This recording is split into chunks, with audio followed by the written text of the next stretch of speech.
Bom dia, na graça e na paz de Jesus.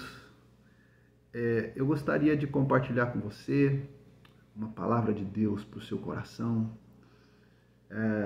para a edificação.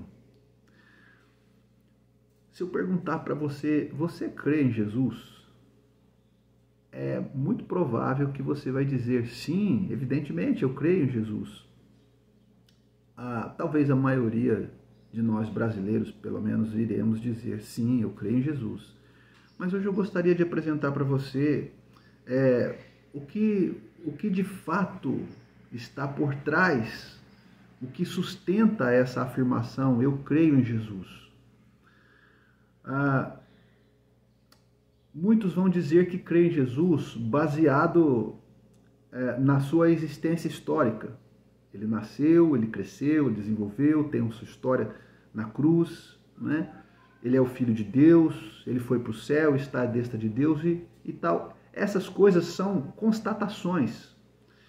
Quando a Bíblia fala de fé e de crer em Jesus, ela não está falando de aceitar o que está, por assim dizer, exposto constatadamente. Não é isso. Isso é acreditar que houve um homem, ele apareceu e pregou a palavra de Deus, e eu creio que ele é Jesus, que ele é Deus e tudo, que ele é o Filho de Deus e tal, mas o que está por trás disso é muito mais profundo. Por exemplo, Gênesis no capítulo 3, no versículo 15, a teologia chama de proto-evangelho. O que é o proto-evangelho? É a primeira vez que o evangelho foi pregado, ou anunciado, ou declarado, né?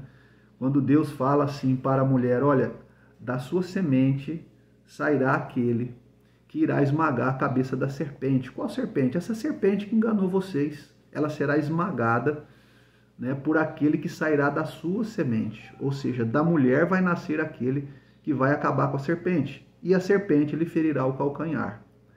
Nesse primeiro momento, nessa primeira expressão de Deus à mulher, é o primeiro evangelho a ser anunciado.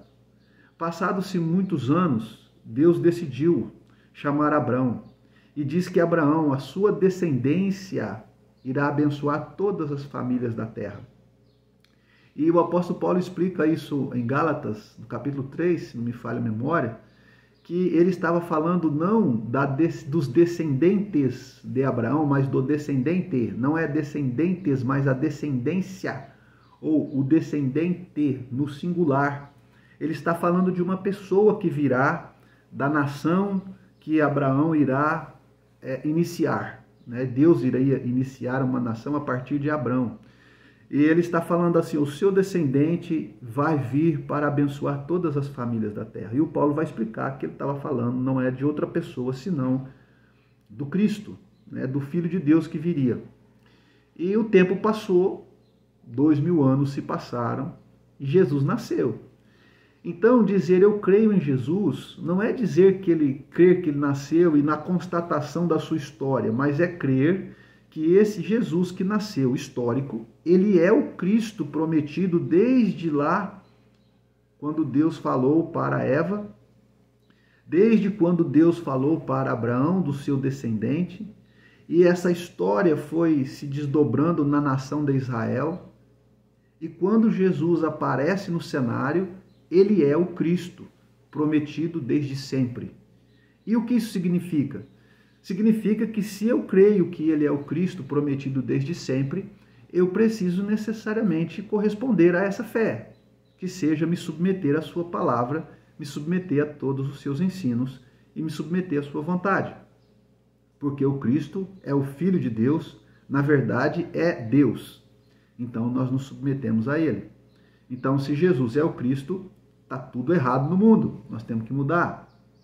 Nós temos que pensar bem diferente do que pensamos.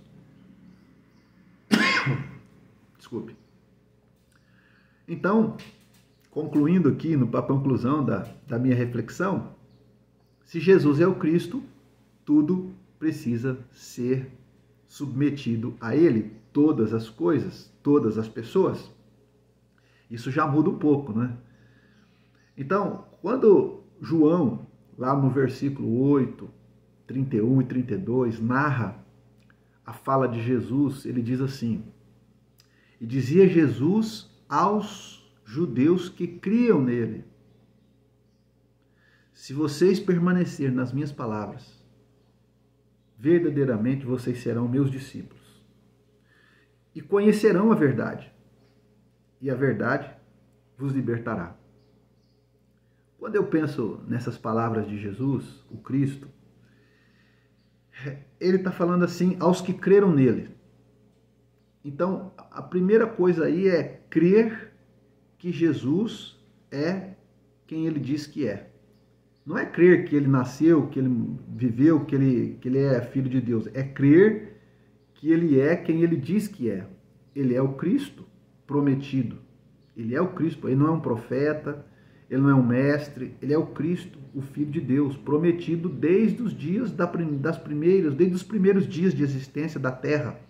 Foi prometido que o Cristo viria.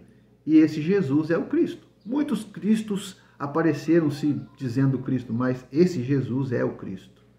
Então, crer em Jesus é crer que esse Jesus que nasceu de Maria há 2000 anos atrás, ele é o Cristo prometido desde o começo. E esse Cristo prometido desde o começo disse aos que creram nele. Então, o primeiro passo é crer nele assim, como sendo ele o Cristo.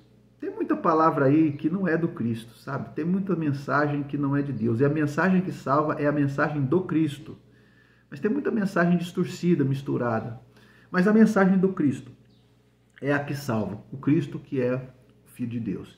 Então, a partir daí, ele diz assim: se vocês, os que creram nele, se vocês permanecerem na minha palavra, aqui já tem uma outra coisa. Primeiro passo, crer que Jesus é o Cristo. Você recebe um voucher, você recebe um bilhete, você recebe um crédito para poder permanecer na palavra. Quem não crê não permanece, mas quem crê pode permanecer. Mas tem muita gente que creu, mas não permaneceu na palavra, não desenvolveu. Agora, você creu, permaneceu na palavra, você recebe um outro crédito para ter revelação dessa palavra. E quando você tem revelação dessa palavra, você vai conhecer a verdade. Não é conhecer a verdade o que é o contrário da mentira. É conhecer a verdade, é relacionar-se com ela, é compreendê-la, e ela vem para ti e você vai para ela numa relação. Aí você está conhecendo a verdade. Numa relação, você está conhecendo a verdade, ela está se revelando a você. Porque você creu em Jesus, o Cristo, depois você permaneceu na sua palavra, depois a você foi revelado essa palavra, essa verdade. E então a verdade dessa relação te liberta. Então, aquele que é liberto, ele não é liberto porque ele conheceu a verdade, que é o contrário da mentira. Não, aquele que é liberto é aquele que creu que Jesus é o Cristo, recebeu crédito para permanecer e permaneceu na palavra do Cristo, recebeu revelação dessa palavra, conheceu a verdade, relacionou-se com ela e ela, então, o libertou. A verdade liberta quem crê em Jesus, a verdade liberta quem permanece na palavra de Jesus, a verdade liberta quem se relaciona com a palavra de Jesus, a verdade liberta aquele que tem uma relação com a verdade, que é a palavra de Jesus. Então, ser liberto pela verdade é bem diferente de ser liberto por falar a verdade, viver numa vida de honestidade, que é o contrário da mentira. Isso até pode nos libertar em certa medida, mas não é disso que a palavra está falando. Não é isso que João 8, 31 e 32 está falando. A liberdade ou a libertação que vem pela verdade não é aquela que é o oposto da mentira, mas é aquela que é revelada a partir de uma revelação, a partir de uma relação com a verdade. E aí então nós somos livres.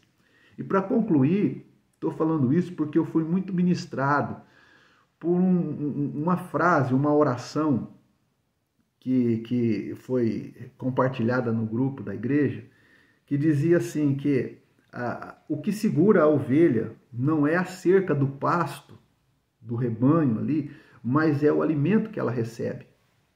E aí o apóstolo Paulo vai dizer assim: habite ricamente a palavra de Cristo em vós. Veja, de Cristo, que nós acabamos de falar agora, né? O Cristo em vós. A palavra do Cristo habite ricamente em vós. Por quê? Porque quanto mais eu me relaciono com essa verdade que liberta e mais eu me encho dessa palavra que liberta, eu estou me enchendo do que ele dá, do Espírito Santo. E quanto mais eu me encho da sua palavra e do Espírito Santo, mais liberto sou. E quanto mais liberto sou, eu não preciso de cerca para me segurar, porque eu vivo à luz dessa consciência que foi resgatada na verdade, pela verdade, na relação com a verdade. Então, o que eu quero dizer para você é: se aprofunde na verdade, na palavra de Cristo, na palavra de Deus, para que você seja realmente livre. E livre para viver de fato como verdadeiro discípulo de Jesus.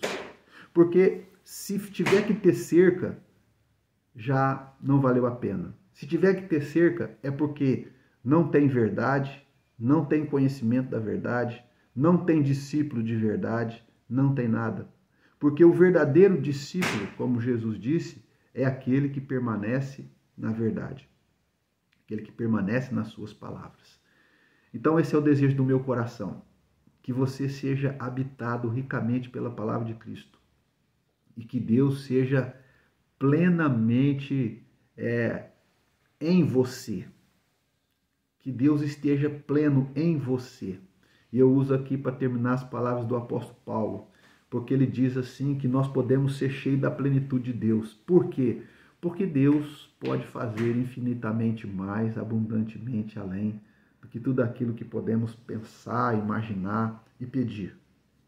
E é para isso que ele diz: Deus faz além. O que é fazer além? Se a gente está pedindo para ser cheio de Deus, ele pode fazer muito mais do que isso.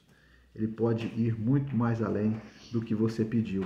Em nome de Jesus. Que Deus te abençoe, que a palavra de Deus lhe encha, que o Espírito Santo esteja refletindo esse Cristo na sua vida. Beijo no seu coração e até a próxima.